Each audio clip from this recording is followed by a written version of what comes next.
Grace and peace, y'all. It's Pastor Wise. I'm here to share some important information with you about voting this year. Election day is November 3rd, 2020. We want to make sure that everybody's vote is counted and everybody's voice is heard. So in order to make sure that your ballot can get sent in and there are no rejections, we want to go through three important pieces of information. The first is the ballot itself. The second is the certificate. And then after that, there's the actual mailing envelope that's being sent out.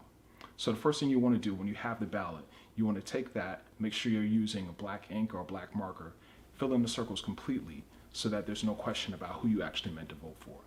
Then you want to make sure you keep your ballot as clean and clear as possible so there are no smudges or like marks on it, anything that would make it confusing for anything that's trying to count your vote.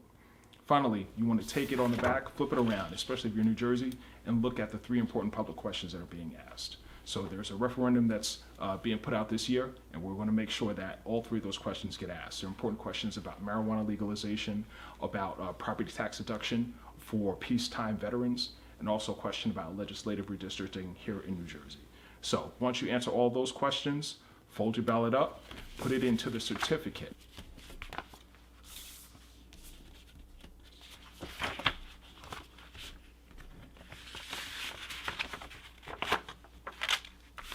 Now on the certificate, you want to make sure that you fill out your name, your city, and your address inside of your city.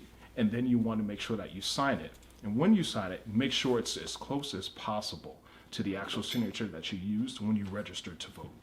There are some rejections that have happened because the signature didn't match closely enough with the one that was used when someone actually registered to vote. Finally, you want to take that certificate, fold it up, seal it, make sure that you peel off the little tape strip and close that up, then put it into the mailing envelope. Once you do that, you're ready to go.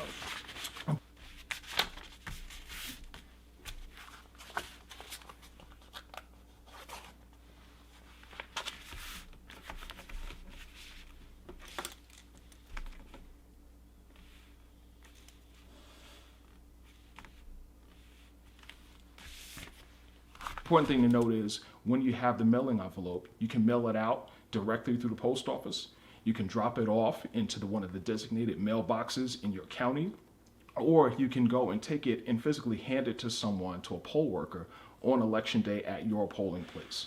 Important thing to note about that, you can't hand in more than 3 of someone else's ballots. And if you do sign up to hand someone's ballots, you have to fill out the form on the mailing envelope to say that you're a bearer.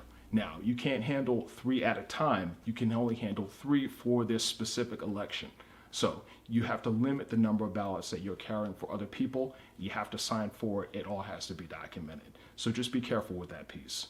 That's it. That's the important information. You know, make sure that everybody gets a chance to vote, that everyone's voice is heard. If you know someone who has not yet voted, please share this video with them if they're in New Jersey so that we can all have our voices counted and all have our votes counted. Thank you. God bless you. Take care.